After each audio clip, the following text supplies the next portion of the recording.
지난주에 우리는 2024년 첫 번째 예배를 드리면서 새롭게 시작한 한 해를 헤매지 않기 위해서 좋은 내비게이션과 내비게이션을 잘 보는 눈이 필요하다라는 이야기들을 나눴습니다. 그래서 영적으로는 그 좋은 내비게이션이 성경과 그 잘 볼 수 있는 눈은 성령님이다. 그래서 성경과 성령을 의지해야 우리가 한 해를, 새롭게 시작한 한 해를 헤매지 않고 잘 살아낼 수 있다라는 말씀들을 나눴습니다. 그리고 그렇게 또 한 주가 지났고 벌써 2024년 시작된 지 이제 보름여 가까이 되었습니다. 어떻게 잘 진행되고 있는지 묻지 않아도 우리는 너무나 잘 알고 있습니다. 매년 새로운 계획을 세웠지만 그 계획대로 잘 되지 않는 것들이 우리의 현실이기도 합니다. 우리가 매 순간 성령과 성경을 의지한다는 것이 사실은 쉽지 않은 일들이라는 것을 우리 너무 잘 알고 있습니다. 그렇다고 해서 막 모든 결정들과 모든 선택들마다 성령님께 기도하고 성경을 펼쳐보면서 어떻게 해야지? 오늘 무엇을 입어야 되지? 오늘 뭘 먹어야 되지? 뭐 이럴 때마다 성령님 제가 오늘 뭘 먹을까요? 뭘 입었으면 좋겠습니다. 이럴 필요는 전혀 없습니다. 사실은 사소한 것을 물어야 된다라고 이야기하지만 결정적인 것, 중요한 것을 안 물으면 그 사소한 것들이 아무 의미가 없기 때문에 그렇습니다. 중요한 결정을 내릴 때 반드시 성령과 성경을 의지해야 된다는 것이 오늘 우리가 성경을 통해서 내린 결론이기도 했습니다. 왜냐하면 우리가 성경과 성령을 의지하지 않을 경우에 우리는 어떤 선택을 내리냐면 잘못된 동기에 의한 선택들을 내릴 때가 많이 있습니다. 사람들의 시선이 어떤지, 사람들의 평가가 어떤지, 전통이 어떠한지, 그리고 유행이 무엇인지 뭐 이런 것들에 따라 우리의 어떤 결정들이 많이 바뀔 때가 있다라는 거죠. 예를 들면 제가 어렸을 때, 우리 어렸을 때, 저만 어렸을 때 아니고 여러분들이 어렸을 때 주일을 지킨다라는 게 굉장히 엄격했던 시절이 있었습니다. 제가 어렸을 때 그랬습니다. 주일날 뭐를 사 먹는다라는 건 엄청난 충격적인 그 배덕한 일, 부도덕한 일들 중에 하나였습니다. 주일에 감히 돈을 쓴다, 뭐 이런 거.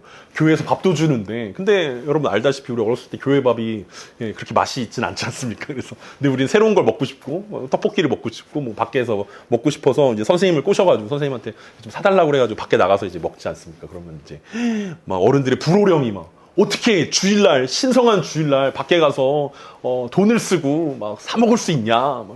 막 안식일을 기억해서 거룩히 지켜야 된다라는 이 계명을 어겼다고 해서 막 그 중징계를 받기도 했던 것이 저희 어렸을 때는 있었습니다. 근데 여러분들이 어렸을 때 있었는지 모르겠는데 어쨌든 그런데 그때는 그게 법인 줄 알고 진짜 중요하다고 생각했는데 지금에 왔을 때 그렇게 화내시던 장로님들이 돈을 지금 안 쓰고 계신지 한번 물어보고 싶습니다. 지금도 안식일을 그렇게 잘 기억해서 주일날 절대 돈을 쓰지 않고 절대 외식하지 않고 절대 외부 사람들을 만나지 않고 교회 사람들만 만나고 지키고 있는지 생각해 보고 싶다라는 거죠. 왜냐하면 그때는 그렇게 성경을 해석했는데 사실은 그 성경의 해석이 진짜 합당한 해석이었는가라는 의문이 이제 와서 들었다라는 거죠.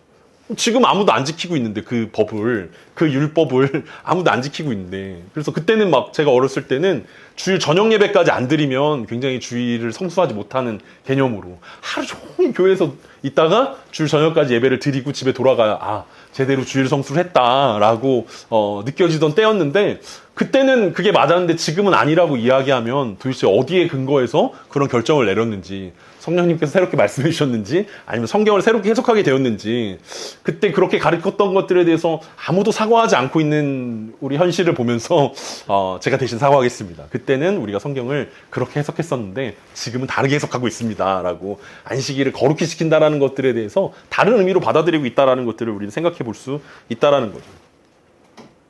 베드로가 지금 처해 있는 입장이 그렇습니다. 지금까지 그 사도행전 10장까지 이어지는 상황 가운데 기독교라는 것이 새롭게 시작되어졌는데 그 기독교 안에서 위치는 유대교의 한 분파라고 느껴졌다라는 거죠. 그래서 많은 유대인들이 유대교의 하나구나라고 생각했다라는. 그래서 기독교라는 것들이 새롭게 시작되었지만 예수님을 믿고 구원을 얻는다 유대인에게만이라는 개념으로 사도행전이 진행되고 있었다라는 거예요. 그런데 지난주까지 우리가 살펴본 10장에서 갑작스럽게 베드로가 고넬료의 집에 가고 가이사라에 가서 이방 민족들에게 하나님께서 성령 세례를 주시고 그들이 기독교인이 되기 시작했다라는 이야기들은 그 세례를 베푼 베드로도 놀랬지만 그리고 그 무리들 속에 모여 있었던 사람들도 놀랬지만 그 예루살렘에 있는 유대인들에게는 진짜 충격적인 일이었다는 거죠.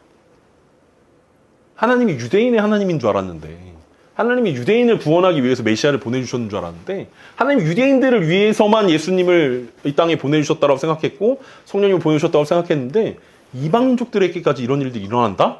라는 이 사건은 굉장히 그들에게 충격적인 사건이었습니다.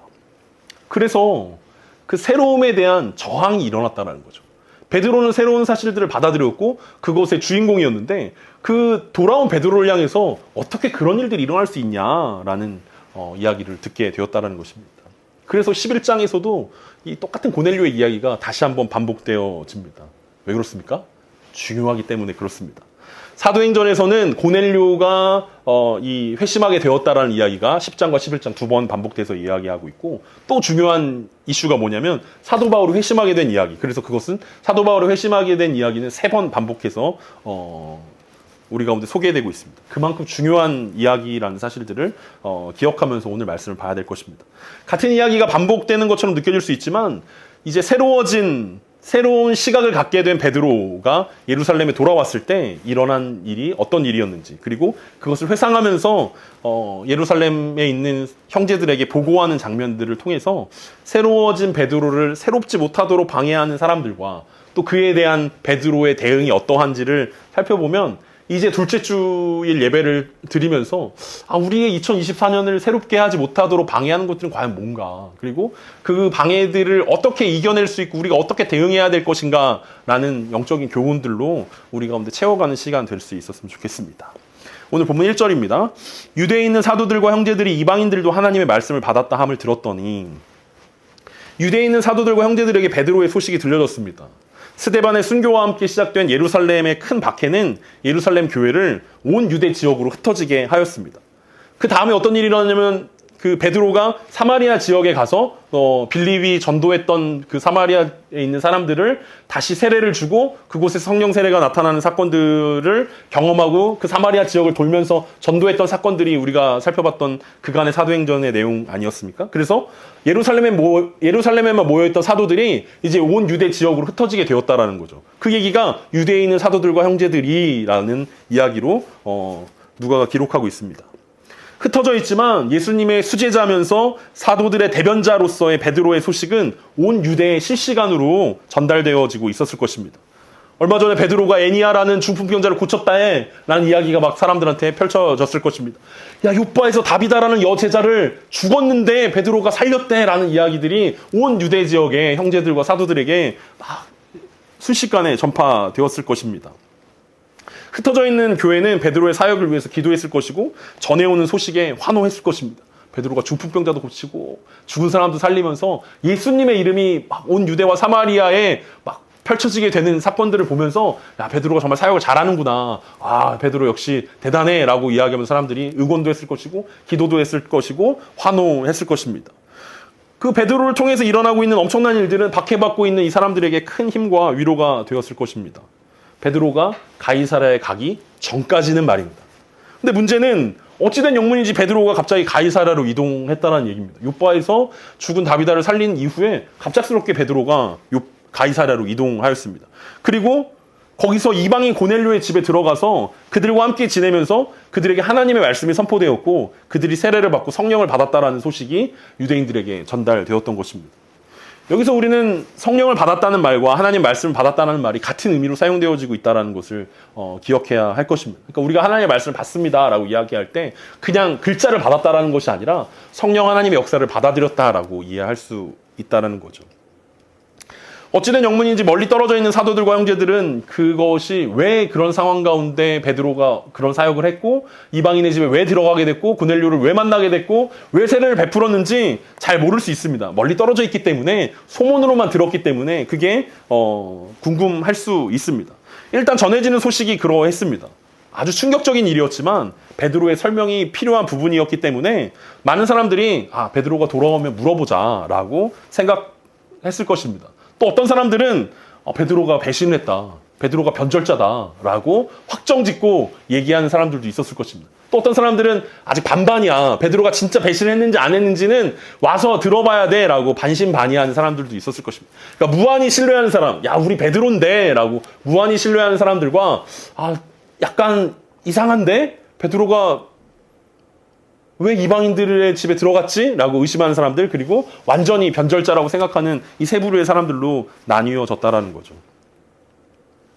그래서 베드로가 고넬료의 집에서 여러 날을 머물면서 예수 그리스도의 복음과 그의 말씀을 전하고 예루살렘으로 돌아왔을 때 반대파들의 질책이 이어진 것입니다. 오늘 2절과 3절입니다. 베드로가 예루살렘에 올라갔을 때 할례자들이 비난하여 이르되 내가 무할례자의 집에 들어가 함께 먹었다 하니. 베드로가 예루살렘에 올라갔을 때 할례자들이 비난하기 시작했습니다. 이 할례자들이라고 이야기하는 사람들은 예수님을 믿지 않는 유대인들을 이야기하는 것이 아니라 예수님을 믿는 유대인들을 이야기하고 있습니다. 그들은 얼마 전까지 베드로와 함께 신앙생활을 했고 베드로를 위해서 기도해 주었던 사람들입니다. 하지만 그들의 반응은 냉담해졌습니다. 어떻게 무할례자의 집에 들어가서 함께 먹을 수 있다라는 거지? 베드로를 비난했다라는 헬라어 디아크리노는 철저하게 분리하다, 반대하다, 의심하다, 흔들리다라는 뜻을 가지고 있습니다. 그렇다면 예루살렘에 있는 형제들이 베드로를 비난했다라는 것은 이 베드로의 사역의 진정성을 의심하기 시작했다라는 것입니다. 그리고 그의 결정에 반대했다라는 의미입니다. 우리가 생각하기에 이방인의 집에 들어가서 밥을 먹고 설교했다라는 것이 뭐 그렇게 대단한 거야 라고 생각할 수 있지만 우리가 당시 유대인의 관점에서 이 문제들을 생각해 봐야 한다라는 거죠.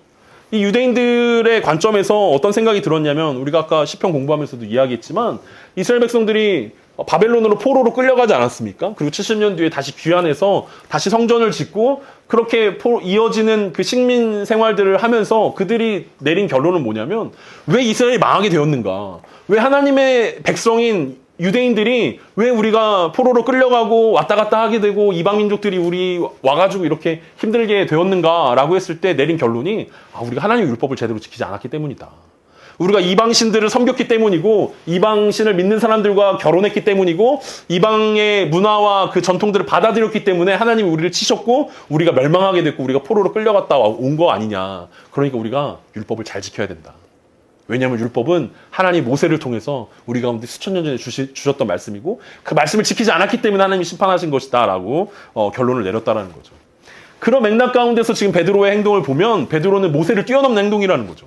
왜냐하면 이스라엘 백성들이 멸망할 조건인 이방인들과 교제라고 생각했던 그들이 해석했던 이방인들과 절대 교제하면 안 되고 절대 밥을 같이 먹어도 안 되고 부정하게 될 뿐이고 그들과 함께하면 우리는 또다시 멸망하게 될 거야 라는 그 긴장감과 두려움 가운데 사로잡혀 있는 이스라엘 유대인들에게 이 베드로가 했던 이 일들은 엄청난 사건이었다는 것입니다.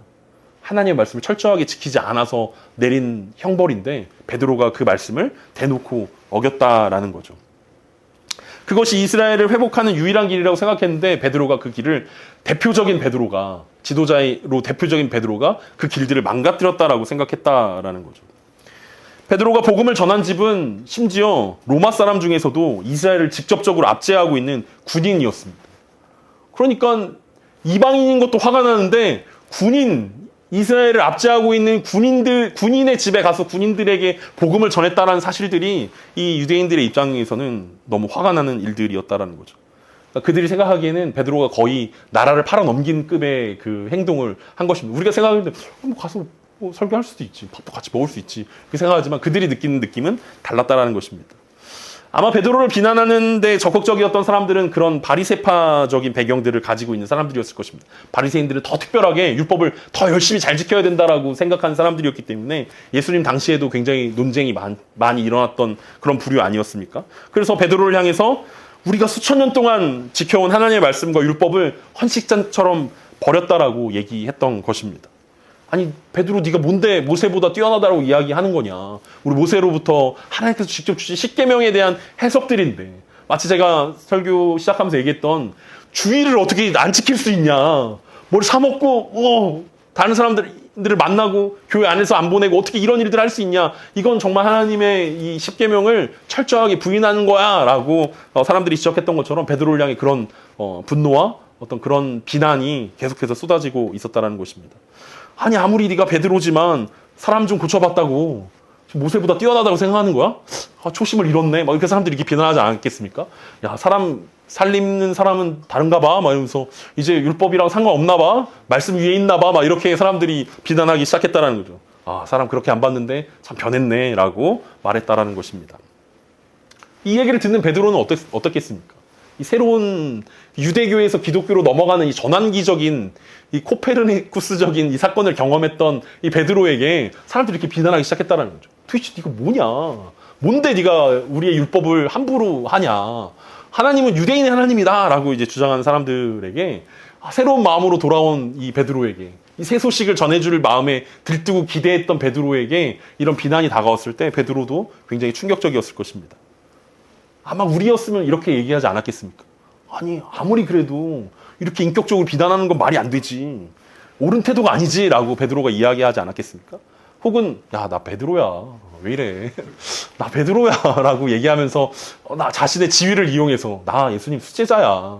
내가 비록 예수님 그 십자가에서 3번 부인했지만 나 예수님이 다시 인정해준 수제자야 라고 얘기하면서 내 얘기를 잘 들어야지 어떻게 감히 나를 비난해 라고 내가 이런 걸 일일이 설명해줘야 돼? 그런 의무가 나한테 있어 라고 베드로가 이야기했을 수도 있습니다.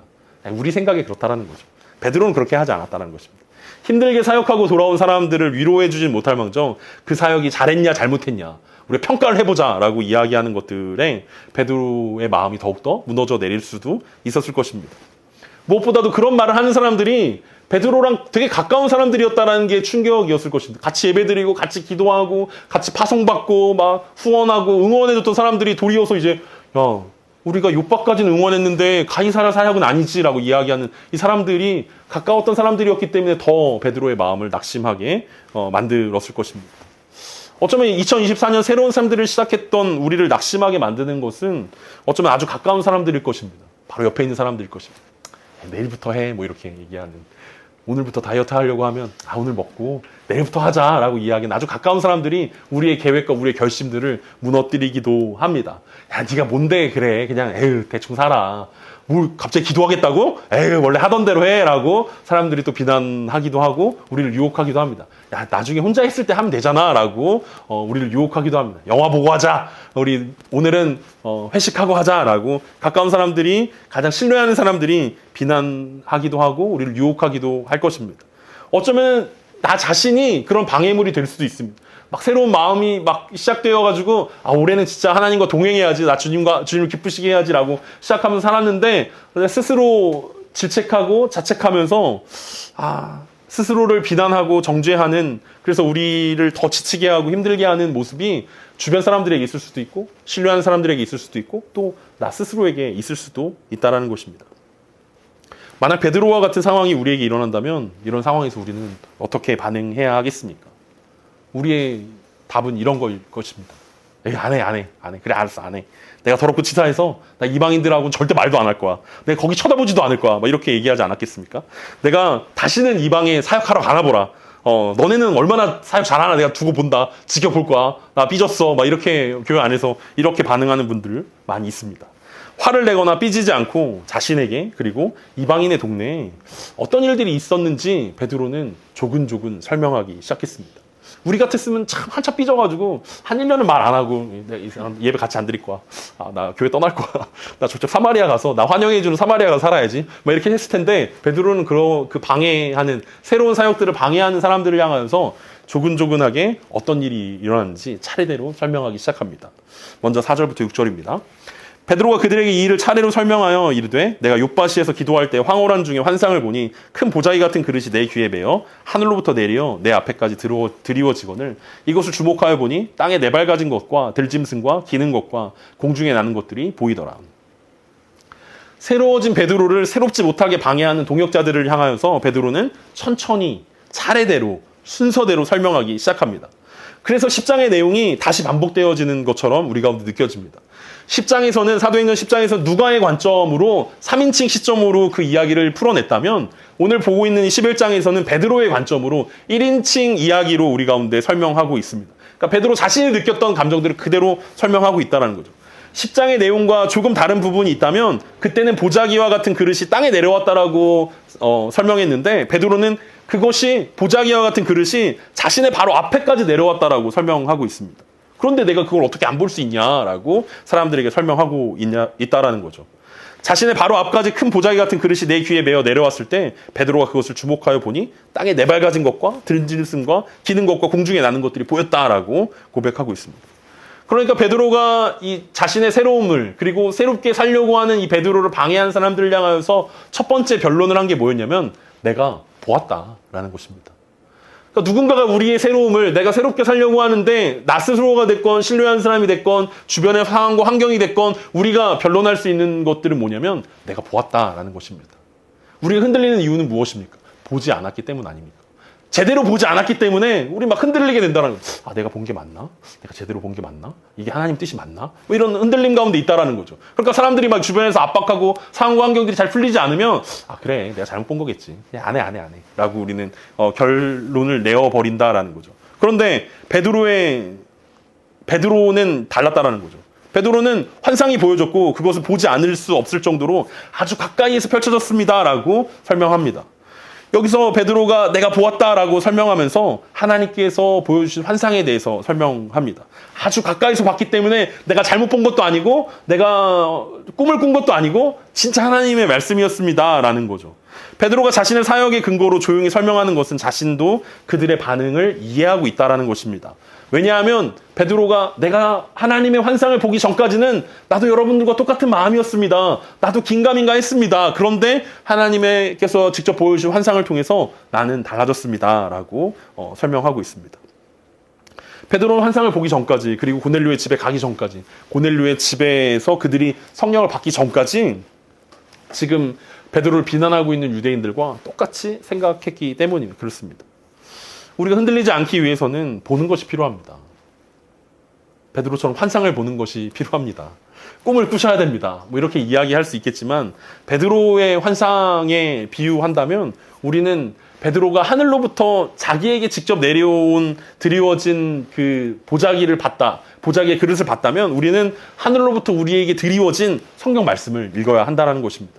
그것이 우리를 새롭지 못하도록 방해하는 방해꾼들로부터 우리를 보호하는 일들이라는 거죠. 내가 보았다. 그러니까 우리가 본 걸 얘기해 줘야 된다는 느낌을 이야기해 주는 것이 아니라 어떤 과정을 얘기해 주는 것이 아니라 내가 본 것을 얘기해야 흔들리지 않을 수 있다라는 거죠.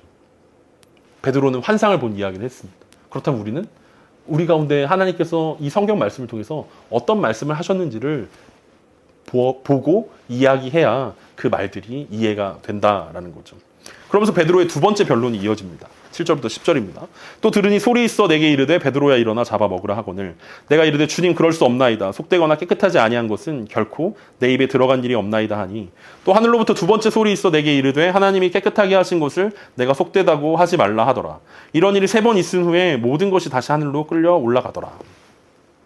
베드로의 첫 번째 변론이 내가 들었다 였다면 두 번째 변론은 내가 들었다라고 변론하고 있습니다.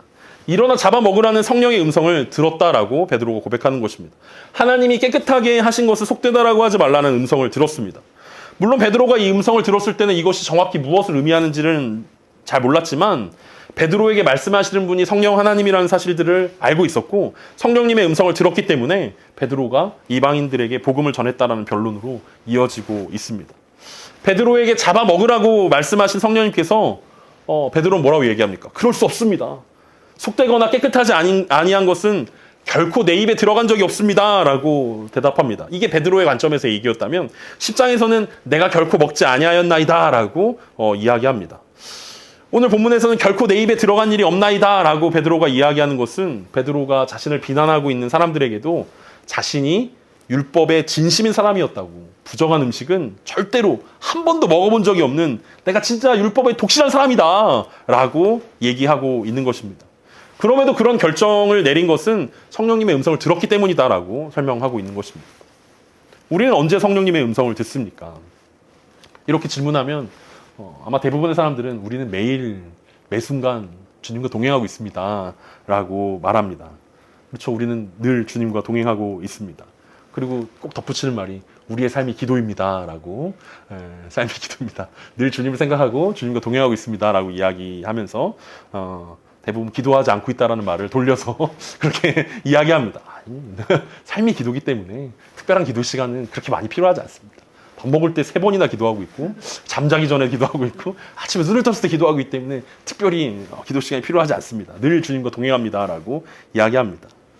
반대로 이야기하면 그냥 사라지는 대로 살아가고 있습니다 라는 뜻일 수도 있습니다. 따로 시간을 내어 기도하는 분들 가운데서도 대부분 자신이 하고 싶은 말만 할 뿐이지 하나님의 말씀, 하나님의 음성에 귀를 기울이는 기도에 나아가는 것들을 꺼려합니다. 대부분 자기가 하고 싶은 말만 하고 통화를 끊습니다. 왜냐하면 더 깊이 기도하면 주님이 엄청난 음성을 들려주실까 봐 두렵기 때문에 그렇습니다. 갑자기 내가 꿈꾸지 않았던, 내가 기대하지 않았던, 내가 예상하지 않았던 말씀을 주님이 하실까 봐 바로 서둘러서 통화를 종료해야 한다는 것입니다. 베드로는 새로운 시대를 열었습니다. 왜냐하면 그 3번의 하나님의 음성을 들었기 때문에 그렇습니다. 3번의 성령 하나님의 음성을 들으면서 베드로는 깨닫게 되었습니다. 자신의 사명이 무엇인지, 그리고 자신이 뛰어넘어야 하는 것이 무엇인지, 하나님께서 이 유대교를 뛰어넘어 기독교 시대를 여시면서 무엇을 말씀하고 있는지 드디어 베드로가 하나님의 음성을 들으면서 깨닫게 되었던 것입니다. 우리의 기도를 통해서 하나님이 우리에게 말씀하실 것들을 기대하면서 우리는 기도에 나아가야 할 것입니다. 전통이나 유행에 흔들리지 않고 내가 하고 싶은 결정이 아니라 주님이 원하시는 결정에 순종할 수 있기 위해서 우리는 계속해서 기도하는 시간들을 가져야 할 것입니다. 잘 들으려 하지 않는 기도가 아니라, 그래서 하나님 내가 이거 필요합니다. 들어주실 거죠? 하나님은 사랑하는 사람에게 다 주실 거잖아요. 저 사랑하시죠? 그럼 알겠습니다 하고 돌아가는 기도가 아니라 내 뜻과 다른 결정이 내려질 수 있더라도 하나님의 뜻이 무엇인지 우리는 묻고 또 묻고 그 결정을 우리 가운데 말씀하실 때까지 인내하며 기도하는 시간들이 우리 가운데 필요할 것입니다. 내 할 말만 하고 내려오는 것이 아니라 끝까지 인내하며 기도하는 시간들이 필요하다는 것을 베드로가 우리 가운데 보여주고 있습니다. 2024년을 시작하면서 우리는 새로운 마음으로 새롭게 시작하려고 했지만 바뀐 것은 숫자밖에 없다는 사실들을 깨달으면서 인생이라는 게 그런 거 아니겠어? 라고 우리는 쉽게 단념할 때가 많이 있습니다.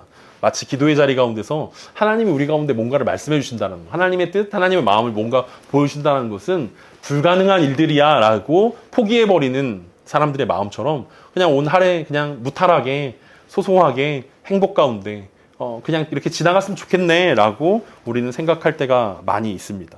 하지만 하나님이 우리에게 기대하시는 것들은 그것을 뛰어넘는 진짜 새로운 사역과 새로운 삶의 지경일 것입니다. 베드로에게 새로운 일들을 행하시고 새로운 사역들을 펼쳐주셨던 것처럼 하나님은 우리 가운데도 새로운 일들을 행하시기 원하십니다. 때로는 우리는 성경을 비틀기도 하고 율법화된 계명을 지키기도 하면서 나 자신을 변호하기도 합니다. 하나님의 뜻을 제대로 분별하지 못했기 때문에 사람들이 해석한 대로 그대로 따라가려는 경향들이 우리 가운데 있습니다. 이 말씀 예전에 어떤 목사님이 그렇게 설교하던데 그렇게 하면 되지. 우리는 쉽게 삶의 말씀을 적용하기도 하고 그 말씀이 그냥 그 정도일 거야 라고 그 의미들을 축소해서 우리 가운데 적용하기도 합니다. 그런데 정말 우리는 진지하게 성경이 정말 우리의 삶들을 그렇게 인도하고 있는지 살펴볼 필요가 있다는 것입니다. 베드로에게 일어난 일이 성경과 성령을 통한 사역들이었다면 오늘 21세기를 살아가고 있는 우리들 가운데도 동일하게 성경과 성령을 통해서 우리 가운데 나타나는 일들이 생겨나야 할 것입니다. 그때 어렸을 때는 우리가 성경을 보면서 이런 해석들이 맞았어. 이렇게 하는 게 맞아 라고 이야기하고 지금은 틀리다라고 이야기한다면 우리는 왜 그것이 틀리게 되었는지 진지하게 살펴봐야 할 것입니다. 하나님 나라의 새로운 사역 때문에 더 이상 유대교에 머물러 있는 것이 아니라 새로운 기독교를 펼쳐주기 위해서 그 전환점을 주기 위해서 베드로를 사용하셨고 베드로에게 말씀하셨고 베드로에게 환상을 보여주셨다면 하나님은 오늘을 살아가는 우리들 가운데 새로운 일들을 우리 자신에게 뿐만 아니라 우리 가정과 우리 직장 가운데 하나님의 나라의 꿈들을 보여주기 위해서 새로운 일들을 하실 것입니다. 왜 베드로의 사역이 새로운 사역이 되었냐면 우리가 앞에서 얘기했던 것처럼 많은 로마 사람들이 물어보지 않았겠습니까? 베드로에게. 도대체 여러분들이 믿는 신은 어디 있습니까? 라고 물어보지 않았겠습니까? 여러분들의 신전은 어디 있습니까? 라고 베드로에게 물어봤을 때 베드로는 예수님이 우리의 성전입니다. 라고 대답했을 것입니다. 여러분들 그 신전에서 일하는 제사장은 누구입니까? 라고 얘기했을 때 예수님이 우리의 제사장입니다. 도대체 어디에서 희생 제물을 드리고 하나님께 은총을 구해야 됩니까? 라고 했을 때 예수님이 우리의 희생 제물이고 하나님의 사랑은 우리에게 부어지는 분입니다. 라는 이 사실들을 로마 사람들에게 전달했다는 것은 로마 사람들에게도 굉장히 큰 충격이었을 것입니다. 근데 로마 사람들은 처음에는 그것을 받아들이기 힘들었다는 거죠. 대체 저들이 믿는 신은 누구란 말인가? 라는 궁금증에 빠져 있었을 것입니다. 그 같은 마음으로 유대인들이 똑같이 생각했다라는 거죠. 우리의 신전은 예루살렘에 있다. 예루살렘 성전이 우리의 전부다. 그리고 하나님은 유대인들을 위한 하나님이고 유대인 제사장을 통해서 하나님 제사를 받으시고 율법을 지켜야만 우리가 복을 받을 수 있다라고 생각하는 사람들을 향하여서 베드로는 똑같이 얘기하고 있다라는 거죠. 우리의 신앙은 이제 완전히 바뀌었습니다. 유대인가 믿고 있었던 하나님, 예루살렘 성전이 중요하고 제사장들이 중요하고 율법이 중요하고 어떤 제물을 바칠지가 중요했던 그런 유대적인 사고들은 이제 완전히 끝났습니다. 하나님이 우리를 새롭게 만드셨고 그것은 예수 그리스도를 통해서 우리의 삶 가운데 이루어졌습니다. 라고 베드로가 보고 들은 것을 사람들에게 전달하고 있습니다. 왜냐하면 이제 더 이상 기독교는 종교가 아니기 때문에 그렇습니다. 예수님을 보고 예수님께 들었기 때문에 이제 베드로의 삶과 베드로의 신앙이 완전히 바뀌었고 이제 예루살렘에 머물러 있었던 사람들을 향하여서도 똑같이 우리의 신앙이 완전히 바뀌었다는 것들을 설명하고 있는 것이 베드로의 모습들이었다면 우리가 더 이상 예전에 어떻게 했을까에 집중하지 않았으면 좋겠습니다. 예전에 전통이 어떠했나, 교회가 어떻게 했나, 전례는 어땠나 뭐 이런 것들에 집중하기보다는 오늘 살아가고 있는 우리들 가운데 성경은 뭐라고 이야기하고 있는가, 오늘을 살아가고 있는 우리 가운데 성령님은 무엇을 말씀하고 있는가, 우리가 무엇을 보고 무엇을 듣는지, 예수를 보고 예수를 들어야 예수답게 살아갈 수 있다는 사실들을 기억하면서 우리의 삶들을 그렇게 하나님께 올려드리는 저와 여러분 되었으면 좋겠습니다. 디모데후서 3장 12절에 보면 바울이 이렇게 이야기합니다. 무릇 그리스도 예수 안에서 경건하게 살고자 하는 박해를 받으리라. 뒤에 이어지는 말씀들은 시간 관계에서 잊지 못하지만 바울을 통해서 디모데에게 전달한 이야기는 이 베드로의 모습과 비슷합니다. 베드로에게 새로운 일들을 하나님께서 행하셨고 그 일들을 행하고자 했더니 유대인들의 그 할례 받은 신앙인들의 박해가 있었습니다. 왜냐하면 하나님의 뜻을 쫓는다라는 것은 가까운 사람들의 지지를 받지 못하는 일들이 될 수도 있기 때문에 그렇습니다. 하지만 베드로는 결코 새로움을 단절할 수 없었습니다. 단념할 수 없었다는 거죠. 난 계속해서 새로워질 거야. 계속해서 그 새로운 길들을 갈 거야. 그게 그리스도가 원하시는 길들이기 때문에 그렇게 살았던 것처럼 오늘 우리 가운데도 동일할 것입니다. 우리 가운데 박해가 있을 수도 있습니다. 핍박이 있을 수도 있습니다. 사람들이 몰라줄 수 있습니다. 가장 가까운 사람들로부터 비난을 받을 수도 있고 나 스스로에게조차 납득이 안 될 수도 있습니다. 하지만 우리가 보고 들은 것이 예수 그리스도라면 그 길을 향해 달려가는 이번 한 주 또 올 한 해가 되길 간절히 소망합니다.